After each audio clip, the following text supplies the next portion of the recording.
Life is a game, ఈ playing. My father was a poor teacher.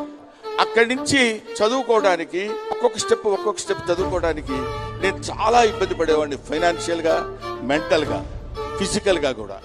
అటువంటి condition నుంచి నేను ఎప్పుడు అయ్యో నేను చదవలేకపోతానేమో, నాకు ఫ్యూచర్ ఉన్నదేమో అనే ఫీలింగ్ నాకు ఎప్పుడూ కలగలేదు. 90% of the Indians are poor people, అందులో మనం కూడా ఒకటే అనే ఆలోచనతో నేను ఉండి అలా అలా అలా అలా స్టెప్స్ దాటుకుంటూ వచ్చి I have completed my graduation and post graduation and I became a lecturer and I became an actor. Now I am a Guinness Book of World Record holder. I am a doctorate. By the mercy of God, I am a Padma Shri holder.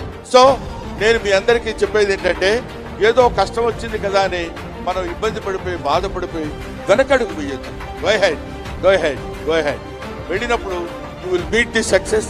You will definitely get the success.